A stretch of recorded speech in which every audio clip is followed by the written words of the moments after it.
Perayaan Natal tahun ini menjadi perayaan Natal yang istimewa bagi seluruh umat Kristiani di seluruh Indonesia, terutama di daerah Solo dan Medan. Bahkan, masyarakat selain umat Kristiani pun merasakan euforia yang meriah pada perayaan Natal tahun ini. Dua wali kota yaitu Bobi Nasution dan Gibran Rakabuming sudah selayaknya menjadi contoh bagi pemimpin daerah di seluruh Indonesia. Pemimpin seharusnya nggak perlu diskriminatif terhadap suatu golongan, baik secara ras, suku, maupun agama. Ini kontras banget sih sama yang baru-baru ini hangat diberitakan di media, kalau ada bupati yang menampilkan sikap diskriminatif terhadap umat Kristiani. Hajah Iti Oktavia Jayabaya, Bupati Lebak yang satu ini emang problematik. Bayangin aja, dia melarang warga Kecamatan Maja yang akan merayakan Natal di sebuah bangunan ruko karena tidak memiliki gereja di sekitar wilayah tersebut. Alternatif itu ditolak karena menurut Bu Iti, ruko tersebut tidak memiliki izin sebagai tempat ibadah. Beda banget kan sama Solo dan Medan yang jor-joran buat menyambut perayaan Natal tahun ini. Baru-baru ini Wali Kota Solo Gibran Rakabuming mengizinkan gereja menggelar ibadah Natal 2022 tanpa pembatasan jumlah jemaat. Ini artinya 100% jemaat bisa melakukan peribadatan di seluruh gereja di wilayah Solo. Bahkan ia mengatakan bahwa tidak menjadi masalah jika perlu ada pemasangan tenda di halaman gereja untuk jemaat yang tidak tertampung dalam bangunan gereja.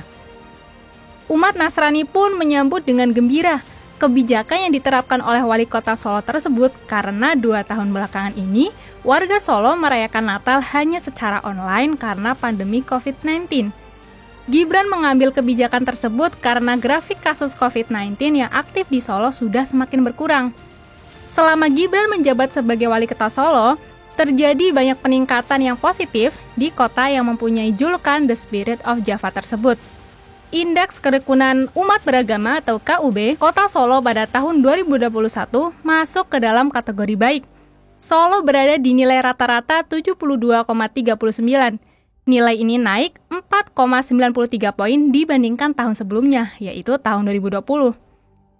Sebagai pemimpin daerah, Gibran membuktikan bahwa selama menjabat sebagai Wali Kota Solo, ia mempunyai otoritas penuh. Terbukti dari dirinya yang berhasil menggandeng ormas kepemudaan dan agama untuk pengamanan menyambut tahun baru 2023.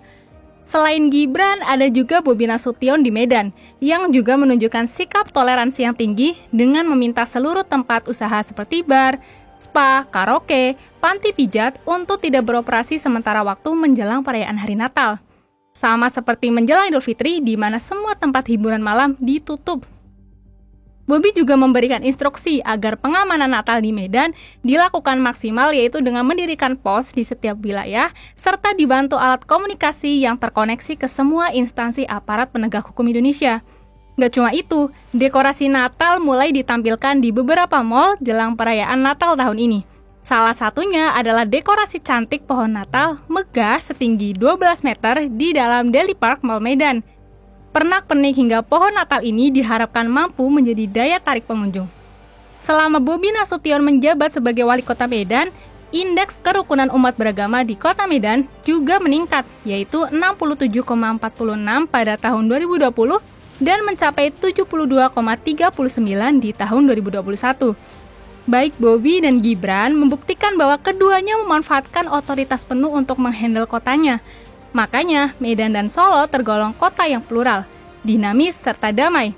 Presentasi warga non-muslim di Solo ada 25%, sedangkan penduduk non-muslim di Medan sebesar 35%, jauh di atas rata-rata nasional yang berada di angka 13,5%.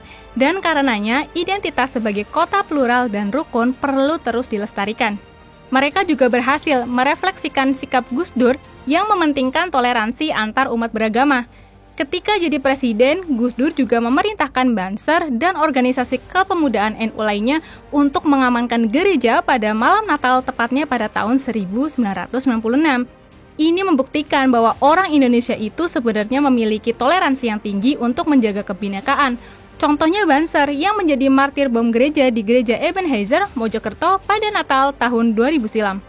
Tapi semua itu nggak hanya sekedar jaga keamanan semata di malam Natal. Namun, sebagai simbol bagi pemimpin daerah bahwa wilayahnya aman dari ancaman ormas radikal. Mengingat kehadirannya bisa ganggu pariwisata dan investasi, bahkan bisa merugikan kalau wilayahnya jadi nggak aman. Maka toleransi dan potensi pariwisata serta ekonomi bisa berjalan beriringan demi kemajuan Indonesia. Intinya, sikap Gibran dan Bobi menunjukkan ke seluruh masyarakat bahwa wilayahnya aman untuk disinggahi dan dikunjungi.